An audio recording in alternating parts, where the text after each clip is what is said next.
Assalamu alaikum. I hope you will be fine. Welcome to the Superior Learning Management System. आज का lecture start करते हैं। आज के लेक्चर में हम दो टॉपिक्स को कवर करेंगे। First one is nested loop को देखेंगे एंड लास्ट पे छोटा सा टॉपिक है हमारे पास गो टू स्टेटमेंट। सबसे पहले हम देखते हैं नेस्टेड लूप को। अब नेस्टेड लूप हमारे पास क्या होता है, जिस तरह से हमने नेस्टेड इफ़ पढ़ा था उसी तरह से हमारे पास नेस्टेड लूप यूज़ हो रहा होता है। ठीक है, आपने एक बात याद रखनी है कि नेस्टेड लूप जो है वो लूप्स की टाइप्स में नहीं आता। ठीक है, लूप की सिर्फ बेसिकली 3 टाइप्स हैं। अब नेस्टेड लूप क्या है, इसकी डेफिनेशन हम पहले देखते हैं। A loop with in a loop is called the nested loop. ठीक है, लूप के अंदर हम एक और लूप यूज़ कर रहे हैं, उसको हम क्या बोलेंगे, nested loop. Same as if statement की तरह। इफ़ में भी हमने नेस्टेड इफ़ पढ़ा था। इफ़ स्टेटमेंट के अंदर हम एक और इफ़ स्टेटमेंट यूज़ कर रहे होते थे, तो वो क्या होती थी, नेस्टेड इफ़ स्टेटमेंट। इसी तरह से नेस्टेड लूप है, एक लूप के अंदर अगेन दोबारा से कोई और लूप यूज़ करना, उसको हम बोलेंगे नेस्टेड लूप। अब ये एग्जीक्यूशन इसकी किस तरह से होती है कि in nested loop the inner loop is executed completely with each change in the value of counter variable of outer loop. It's mean कि हमारे पास नेस्टेड लूप जो है वो कैसे एग्जीक्यूट होगा। पहले तो हमारे पास आउटर लूप की कंडीशन चेक होगी, जब वो हमारे पास ट्रू होगी कंट्रोल हमारा लूप बॉडी में जाएगा। ठीक है, अब लूप बॉडी में जब कंट्रोल जाएगा देखेगा जाके कि एक और लूप यूज़ हुआ है। ठीक है, अब उस लूप की कंप्लीट एग्जीक्यूशन होगी, उसकी जितनी भी आइट्रेशंस हैं, जो भी हमने कंडीशन लगाई हुई है, कंप्लीट उसकी आइट्रेशंस परफॉर्म होंगी। उसकी आइट्रेशन 3 भी हो सकती हैं, 2 भी हो सकती हैं, 5 भी हो सकती हैं, 10 भी हो सकती हैं, depend on the value of variable. ठीक है, कि डिपेंड कर रही है कि हमने कहाँ तक कंडीशन लगाई हुई है। वो कम्प्लीटली एग्जीक्यूट होगा इनर लूप। ठीक है, उसके बाद दोबारा से हमारा कंट्रोल जाएगा आउटर लूप के पास, उसकी कंडीशन चेक होगी, जो भी इंक्रीमेंट होगा वैल्यू में, जो भी कंडीशन चेक होगी, देन दोबारा से हमारे इनर में आएगा। इनर फिर कंप्लीट एग्जीक्यूट होगा, जितनी भी उसकी आइट्रेशन थी। फॉर एग्जांपल उसकी 5 आइट्रेशन थी, तो पहली वैल्यू जब आउटर की चेंज हुई तो 5 आइट्रेशंस परफॉर्म हुई। जब सेकंड हमारे पास आइट्रेशन लूप की चली आउटर की, देन इनर में गया तो इनर की दोबारा से हमारे पास 5 आइट्रेशंस परफॉर्म हुई। इसको हम एग्जांपल के साथ देखेंगे। सबसे पहले बेटा हम इसका देखते हैं सिंटैक्स क्या है। ठीक है, सिंटैक्स में देखें, फॉर लूप दिया हुआ है। फॉर लूप हमने यूज़ किया हुआ है एज अ आउटर लूप। देखें, ये हमारे पास जो है ये क्या है, आउटर लूप। ठीक है, अब इस लूप की बॉडी में यहाँ से हमारे पास लूप की बॉडी स्टार्ट हो रही है।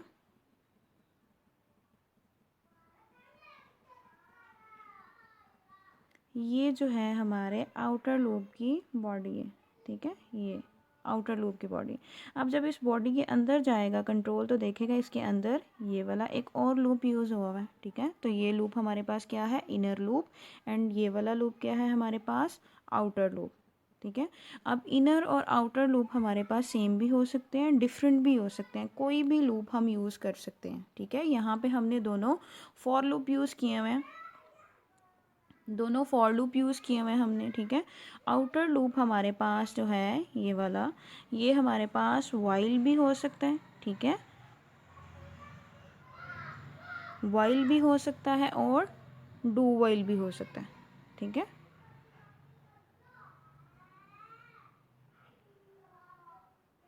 और इनर लूप भी जो है वो भी हमारे पास कोई भी लूप हम यूज़ कर सकते हैं। नेक्स्ट हम देखते हैं बेटा, ओके, 2 पॉइंट्स हैं इसमें याद रखने वाले। वही बात जो मैंने आपको बताई कि any loop can be used as inner loop of another loop. ठीक है, कि इनर लूप हमारे पास कोई भी हो सकता है, आउटर लूप भी कोई हो सकता है। जैसे आउटर हमने फॉर यूज़ किया हुआ है, इनर में हम वाइल भी दे सकते हैं। आउटर हमने डू वाइल यूज़ किया हुआ है, इनर में हम वाइल भी दे सकते हैं। ठीक है, ये बात आपने याद रखनी है। For example, while loop can be use as outer loop and for loop can be use as inner loop in nested loop. हम इसको एग्जाम्पल के साथ देखते हैं। दो वेरिएबल हमने डिक्लेयर करवाए इन टाइप के, I and J. For loop use किया हमने, आई हमने लिया था आउटर लूप की आइट्रेशन के लिए और जे हम ले रहे हैं इनर लूप की आइट्रेशन के लिए। ठीक है, सबसे पहले हम फॉर लूप देखते हैं, पहले वाला जो फॉर लूप है। वहाँ पे हमने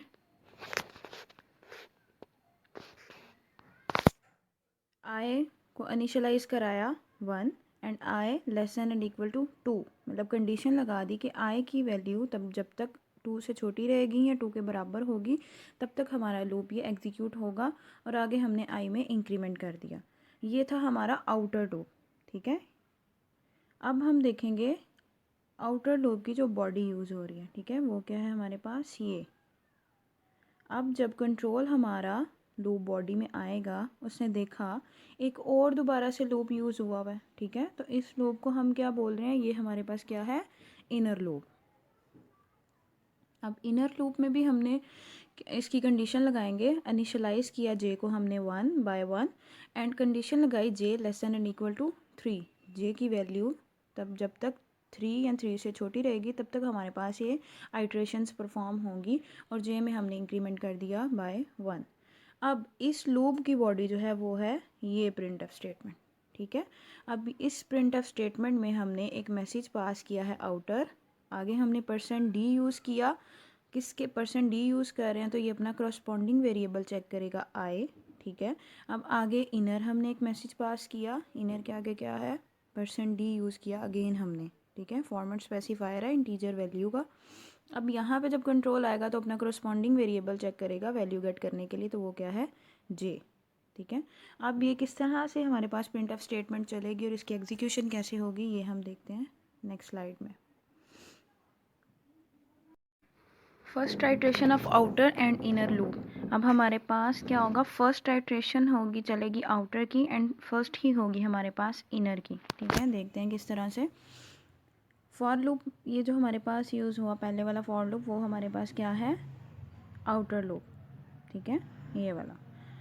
अब यहाँ पे जब आया हमारा कंट्रोल, उसने देखा इनिशियलाइजेशन है, देन कंडीशन पे क्या, कंडीशन चेक हुई, आई की वैल्यू क्या थी 1, 1 less than and equal to 2, तो कंडीशन हमारी क्या है, ट्रू। अब आउटर लूप की कंडीशन हमारे पास ट्रू हुई तो हमारा कंट्रोल कहाँ मूव किया, इनर लूप में। ठीक है, अपनी लूप बॉडी में। जब लूप बॉडी में गया कंट्रोल, तो उसने जाके देखा कि यहाँ पे एक और लूप यूज़ हुआ है। ठीक है, क्या है ये, नेस्टेड लूप। ठीक है, अब जब इस लूप में आएगा, इस लूप की एग्जीक्यूशन करेगा तो देखेगा जे की वैल्यू इनिशियलाइज हुई, आगे कंडीशन यूज़ हुई है J less than and equal to 3। अब यहाँ पे कंडीशन चेक करेगा, कंडीशन चेक करेगा जे की वैल्यू क्या थी 1, 1 less than and equal to 3, तो कंडीशन हमारे पास क्या है, ट्रू। अब हमारा कंट्रोल मूव होगा अपनी लूप बॉडी में, तो लूप बॉडी में जाकर उसने देखा एक प्रिंटफ की स्टेटमेंट यूज़ हुई है। ठीक है, अब प्रिंटफ स्टेटमेंट को एग्जीक्यूट करेगा। प्रिंटफ में जाकर उसने देखा एक मैसेज है पहले आउटर, स्क्रीन पे उसने आउटर प्रिंट किया, कॉलन यूज़ हुए, आगे क्या है %d। %d क्या है, format specifier for integer value. %d पे जब आएगा देखेगा अपने करस्पॉन्डिंग वेरिएबल को, करस्पॉन्डिंग वेरिएबल इसका क्या है, आई में जो वैल्यू हमारे पास स्टोर है वो स्क्रीन पे डिस्प्ले कर देगा। आई की वैल्यू क्या थी हमारे पास 1। ठीक है, अब नेक्स्ट मूव करेगा कंट्रोल, तो जाके उसने देखा इनर एक मैसेज यूज़ हुआ है, वो स्क्रीन पे उसने प्रिंट कर दिया। ठीक है, कॉलन यूज़ हुए। नेक्स्ट गया तो उसने देखा %d है, फॉर्मेट स्पेसिफायर है, यहाँ पे उसने ये फॉर्मेट स्पेसिफायर अपने करस्पॉन्डिंग वेरिएबल को देखेगा, इसका करस्पॉन्डिंग वेरिएबल क्या है, जे। अब यहाँ पे जे में जो वैल्यू स्टोर थी 1, वो स्क्रीन पे क्या होगी, प्रिंट हो जाएगी। ठीक है, ये आउटपुट आपको स्क्रीन पे नज़र आ रही होगी, आउटर 1 एंड इनर भी 1। ठीक है, अब नेक्स्ट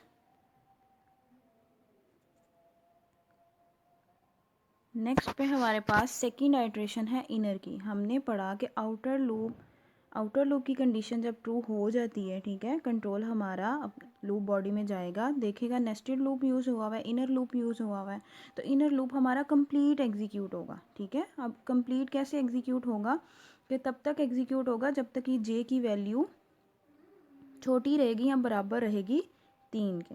ठीक है,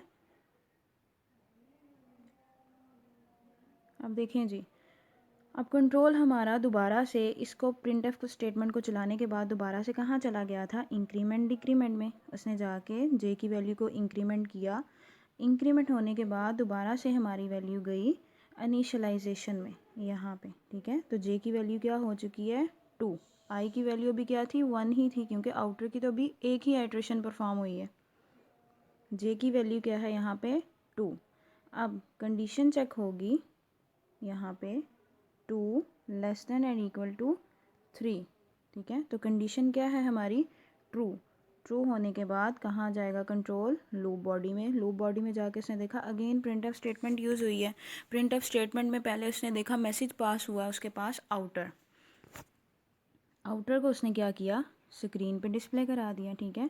आगे %d है फॉर्मेट स्पेसिफायर, ये क्या करेगा अपना करस्पॉन्डिंग वेरिएबल को चेक करेगा, जो भी वैल्यू आई में पड़ी हुई थी उसको उसने यहाँ पे प्रिंट करा दिया। तो आई में क्या पड़ा हुआ था जी, आई में था 1, ठीक है। आई में 1 पड़ा हुआ था, 1 हमारे पास स्क्रीन पे डिस्प्ले हो गया। अब आगे गया इनर, इनर को स्क्रीन पे उसने डिस्प्ले करवाया। नेक्स्ट क्या है %d फॉर्मेट स्पेसिफायर, अपना करस्पॉन्डिंग वेरिएबल को चेक करेगा। जे में क्या वैल्यू पड़ी हुई थी 2, ठीक है। तो उसने क्या किया स्क्रीन पे प्रिंट करा दिया। अब इसकी नेक्स्ट आइट्रेशन देखेंगे। अब थर्ड आइट्रेशन ऑफ इनर, अब इनर की कौन सी होगी, थर्ड आइट्रेशन चलेगी। कैसे, अब जब हमारे पास स्क्रीन पे प्रिंट होने के बाद कंट्रोल हमारा दोबारा से कहाँ चला गया था, इंक्रीमेंट डिक्रीमेंट में, ठीक है। और वैल्यू हमारी इंक्रीमेंट होके क्या हो गई वैल्यू जे। इंक्रीमेंट होने के बाद वैल्यू दोबारा से कहाँ जाएगी इनिशियलाइजेशन में। इनिशियलाइजेशन में क्या हो गया, जे की वैल्यू थी 3, आगे जाएगी कंडीशन में, कंडीशन चेक होगी 3 less than and equal to 3। तो कंडीशन अभी भी हमारी क्या है ट्रू। तो कंट्रोल हमारा मूव करेगा लूप बॉडी में। लूप बॉडी में जब गया तो हमारे पास क्या थी प्रिंटफ की स्टेटमेंट, ठीक है। प्रिंटफ की स्टेटमेंट में उसने जाके देखा मैसेज पास हुआ है, ओके जी, मैसेज उसने स्क्रीन पे डिस्प्ले करा दिया। आगे फॉर्मेट स्पेसिफायर है इंटीजर वैल्यू का, तो अपने करस्पॉन्डिंग वेरिएबल को देखेगा आई, तो आई में अभी भी क्या पड़ा हुआ था 1, वो उसने स्क्रीन पे डिस्प्ले कराया। नेक्स्ट क्या जी, नेक्स्ट हमारे पास क्या है इनर, इनर को स्क्रीन पे डिस्प्ले कराया। %d है, %d अपना करस्पॉन्डिंग वेरिएबल चेक करेगा, वो क्या है जे, ठीक है। तो जे में क्या वैल्यू पड़ी हुई थी 3 हमारे पास स्क्रीन पे यहाँ प्रिंट हो गई, ओके। अब ये प्रिंटफ स्टेटमेंट चलने के बाद अब लूप ने कहाँ जाना था, दोबारा से ऊपर अपनी लूप में, ठीक है। दोबारा से जब वो यहाँ पे जाएगा, ठीक है, दोबारा से जब वो यहाँ पे जाएगा इंक्रीमेंट करेगा, इंक्रीमेंट करेगा वैल्यू का बाय 1, तो हमारी वैल्यू क्या हो जाएगी j इज़ इक्वल टू 4, ठीक है। j इज़ इक्वल टू 4 हो चुका है। इनिशियलाइजेशन में गया, j की वैल्यू क्या हो गई 4। अब 4 के साथ जब कंडीशन चेक होगी हमारी यहाँ पे 4 less than and equal to 3, तो हमारे पास क्या हुआ कंडीशन फॉल्स हो रही है। अब हमारे पास ये देखें इनर लूप जो था हमारा ये वाला, ये कंप्लीट एग्जीक्यूट हुआ, ठीक है। कंप्लीट एग्जीक्यूट होने के बाद जब उसकी कंडीशन फॉल्स हुई तो अब दोबारा से उसने कहाँ जाना था हमारे लूप ने, अपने आउटर लूप के पास, ठीक है। आउटर लूप में जाएगा तो आई की वैल्यू को क्या उसने आई की वैल्यू को क्या करेगा इंक्रीमेंट कर देगा, ठीक है। तो आई की वैल्यू हमारे पास क्या हो जाएगी 2, आई की वैल्यू क्या हो गई है जी 2, ठीक है। अब यहाँ पे आई की वैल्यू हुई 2, गया इनिशियलाइजेशन में, इनिशियलाइजेशन में उसने जाके क्या कर दिया कि आई की वैल्यू को रख दिया 2 के बराबर, ठीक है। अब हमारी कंडीशन अगेन चेक होगी, ठीक है, 2 आई की value less than and equal to 2, ठीक है। तो कंडीशन हमारी क्या है ट्रू। अब कंडीशन हमारी ट्रू हुई तो हमारा लूप दोबारा से अपनी बॉडी में गया, ठीक है, लूप बॉडी में। अब लूप बॉडी में जाके उसने चेक किया, लूप बॉडी में जाके चेक क्या करता है कि अगेन लूप यूज़ हुआ हुआ है, ठीक है, फॉर लूप यूज़ हुआ हुआ है। अब क्या करेगा, अब हमारे पास फॉर लूप फिर दोबारा से एग्जीक्यूट होगा ये वाला।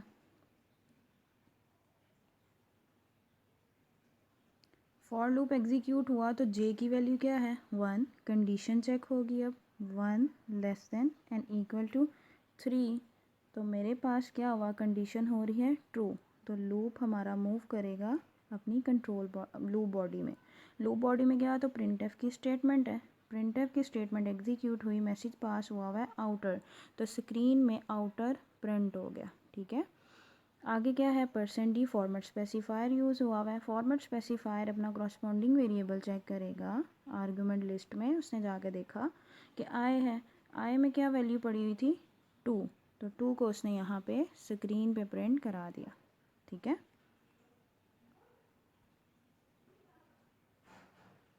अब नेक्स्ट मूव करेगा, इनर पे जाएगा, इनर को उसने स्क्रीन पे डिस्प्ले कराया, अपना करस्पॉन्डिंग वेरिएबल जाके वो चेक करेगा %d, तो वो क्या है j। अब j में क्या वैल्यू थी अभी 1, तो इनर 1 स्क्रीन पे डिस्प्ले हो गया। ठीक है, अब हमारी नेक्स्ट वाली iteration second of outer and second of inner. अब हमारे पास इनर की दोबारा से, अब देखें अभी तक कंडीशन तो ट्रू ही है ना, प्रिंटफ से गया दोबारा हमारे पास इंक्रीमेंट डिक्रीमेंट में वैल्यू हमारी क्या हो गई, जे की वैल्यू क्या हो चुकी है जी हमारी 2। ठीक है, अब जे की वैल्यू 2 थी, अब 2 के साथ कंडीशन को चेक करेगा 2 less than and equal to 3, तो कंडीशन अगेन हमारी क्या हो रही है ट्रू। कंडीशन ट्रू हुई, लूप हमारा मूव करेगा अपनी लो बॉडी में। लो बॉडी में आया, उसने देखा प्रिंटफ की स्टेटमेंट है, दोबारा से उसने आउट देखा प्रिंटफ की स्टेटमेंट में मैसेज पास हुआ है आउटर, आउटर को स्क्रीन पे प्रिंट किया। नेक्स्ट उसने देखा फॉर्मेट स्पेसिफायर यूज़ हुआ है, फॉर्मेट स्पेसिफायर अपने करस्पॉन्डिंग वेरिएबल को चेक करेगा आई, आई में क्या पड़ा हुआ था 2, तो स्क्रीन पे प्रिंट हो गया 2। नेक्स्ट देखेगा इनर को प्रिंट करेगा, आगे जाएगा फॉर्मेट स्पेसिफायर यूज़ हुआ है %d, अपना करस्पॉन्डिंग वेरिएबल चेक करेगा जे, तो जे में क्या वैल्यू पड़ी हुई थी 2, उसको भी उसने स्क्रीन पे डिस्प्ले करा दिया। स्क्रीन पे डिस्प्ले कराने के बाद दोबारा हमारा जो लूप था मूव हुआ इंक्रीमेंट डिक्रीमेंट में। ठीक है, उसने जे की वैल्यू को क्या कर दिया, इंक्रीमेंट कर दिया, जे की वैल्यू क्या हो चुकी है अब 3। अब कंडीशन अगेन चेक होगी 3 less than and equal to 3, condition हमारी क्या है ट्रू। ट्रू हुई तो दोबारा अगेन हमारा कंट्रोल जो है वो लूप बॉडी में मूव करेगा, देखेगा प्रिंटफ स्टेटमेंट है और प्रिंटफ स्टेटमेंट की एग्जीक्यूशन करेगा। इसकी एग्जीक्यूशन कैसे होगी, आउटर को प्रिंट किया उसने स्क्रीन पे। ठीक है, %d फॉर्मेट स्पेसिफायर है, अपना करस्पॉन्डिंग वेरिएबल चेक करेगा आई, आई में जो भी वैल्यू है उसको स्क्रीन पे डिस्प्ले कराएगा, और आई में पड़ी थी 2 और हमारी स्क्रीन पे डिस्प्ले हो गया 2। ठीक है, ये वाला।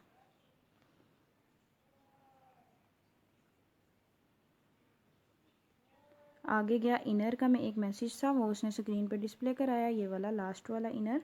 एंड देन अपने करस्पॉन्डिंग आगे गया फॉर्मेट स्पेसिफायर यूज़ हुआ था %d, फॉर्मेट स्पेसिफायर अपने करस्पॉन्डिंग वेरिएबल को देखेगा जे, जे में क्या पड़ा हुआ था 3 और स्क्रीन पे क्या प्रिंट हो चुका है जी 3, लास्ट वाला।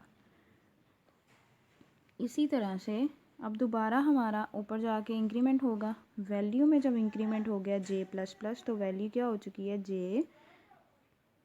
जे इज़ इक्वल टू 4। ठीक है, जे इज़ इक्वल टू 4 है, जब हमारे पास इनिशियलाइजेशन में गया तो जे की वैल्यू हो चुकी है 4। अगेन जाएगा कंडीशन के पास, कंडीशन चेक होगी, तो कंडीशन हमारे पास क्या है 4 less than and equal to 3, तो कंडीशन क्या थी हमारी फॉल्स। ठीक है, कंडीशन क्या हो गई है 4 हमारा छोटा नहीं है 3 से, ठीक है, और ना ही बराबर है, तो कंडीशन क्या हो चुकी है फॉल्स। तो जब कंडीशन इसकी इनर लूप की कंडीशन फॉल्स होगी तो हमारा लूप कहाँ जाएगा, आउटर के इंक्रीमेंट डिक्रीमेंट में। ठीक है, आउटर के इंक्रीमेंट में गया, आउटर के इंक्रीमेंट में गया तो आई की वैल्यू को इंक्रीमेंट किया उसने बाय 1, पहले क्या थी आई की वैल्यू 2, तो अब इंक्रीमेंट होके हो जाएगी 3। ठीक है, अब आई की वैल्यू क्या हो चुकी है 3, कंडीशन चेक होगी हमारी, तो कंडीशन कैसे चेक होगी, आई की value 3 less than and equal to ये 2, तो कंडीशन क्या है फॉल्स। अब हमारा कंट्रोल डायरेक्टली, अब लूप बॉडी में तो नहीं जाएगा क्योंकि कंडीशन आउटर की क्या हो चुकी है, फॉल्स, तो डायरेक्टली हमारा कंट्रोल एग्जिट कर जाएगा, ठीक है, लूप बॉडी से बिल्कुल बाहर मूव करेगा। तो हमारा इस तरह हमारा लूप क्या होगा, टर्मिनेट हो जाएगा, ठीक है। तो आपने देखा कि हमारे पास आउटर की जो ही वैल्यू चेंज हुई, इनर हमारा कंप्लीट एग्जीक्यूट हुआ। जब आई की वैल्यू 1 थी, ठीक है, तो हमारा ये जो इनर लूप था वो 3 टाइम चला, क्योंकि हमारे पास यहाँ पे कंडीशन क्या थी, 3 आइट्रेशंस परफॉर्म होनी थी, j less than and equal to 3। तो हमारी कंप्लीट 3 आइट्रेशंस परफॉर्म हुई जब तक आउटर की वैल्यू आई की वैल्यू 1 थी। जो ही हमारे पास आउटर की कंडीशन, आउटर की वैल्यू इंक्रीमेंट होके हो गई 2, कंडीशन ट्रू हुई, तो हमारा इनर दोबारा से कंप्लीट एग्जीक्यूट हुआ। 3 आइट्रेशन हमारे इनर की अगेन परफॉर्म हुई, ठीक है।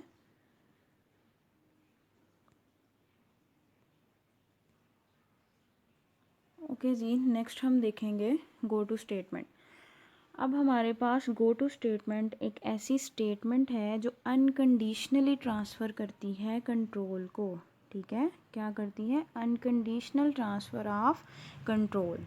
ये क्या करती है हमारे पास कि हमने लूप्स को पढ़ा, इफ़ स्टेटमेंट को पढ़ा, उसमें क्या था कि हमारे पास कर्सर ट्रांसफ़र होता था या मूव होता था एक जगह से दूसरी जगह पे, ठीक है, या एक स्टेटमेंट से दूसरी स्टेटमेंट में, लेकिन कंडीशन की बेस पे। लेकिन गो टू स्टेटमेंट एक ऐसी स्टेटमेंट है जो अनकंडीशनल है, कोई कंडीशन इसमें यूज़ नहीं होती, ठीक है, अनकंडीशनली हमारा कंट्रोल क्या होता है, ट्रांसफ़र होता है एक जगह से दूसरी जगह पे।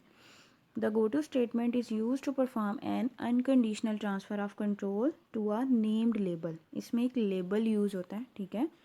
The label must be in the same function. अब लेबल एक फंक्शन हमने बनाया हुआ है, मेन का फंक्शन है, सेकंड वाला फंक्शन हमारा कोई सम का फंक्शन हमने बनाया हुआ है।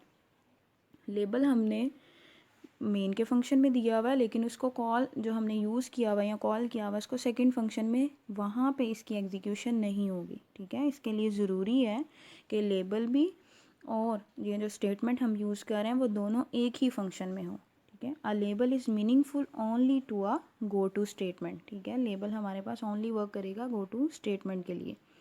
इसका सिंटैक्स देखेंगे, गो टू कीवर्ड यूज़ करेंगे, ठीक है, और आगे लेबल, लेबल कोई भी हमारे पास नाम हो सकता है, ठीक है, एनी नेम, कोई भी आप मीनिंगफुल नेम रख लें, ठीक है। आगे इसकी स्टेटमेंट पास होंगी, जितनी भी हम स्टेटमेंट यूज़ कर रहे हैं ये, ठीक है, और नीचे हम उसके लेबल के थ्रू हम उसको कॉल कर लेंगे, ठीक है। जो भी हम यहाँ पे हमने फॉर एग्ज़ाम्पल यहाँ पे हमने रखा था लेबल, इसका नाम रखा था सम, और अब यहाँ पे जो हम यूज़ करेंगे, यहाँ पे सम यूज़ करेंगे, ठीक है, और आगे कॉलन लगा देंगे, ठीक है, और कॉलन के आगे जो भी इसकी स्टेटमेंट है वो यूज़ होंगी। इसकी एग्जांपल है जी, आपकी बुक पे एक प्रोग्राम दिया हुआ है 12.44, ठीक है। इसमें देखें कहाँ पे यूज़ हुई है हमारे पास गो टू स्टेटमेंट। ये एक पॉजिटिव आपको नज़र आ रहा होगा, पॉजिटिव लिखा हुआ है, ये गो टू स्टेटमेंट का क्या है, लेबल, ठीक है, नाम रखा हुआ है, पॉजिटिव लेबल रखा हुआ, आगे उसकी ये जो दी हुई है हमारे पास ये सारी उसकी स्टेटमेंट है, ठीक है, और नीचे हमने यूज़ किया हुआ है गो टू।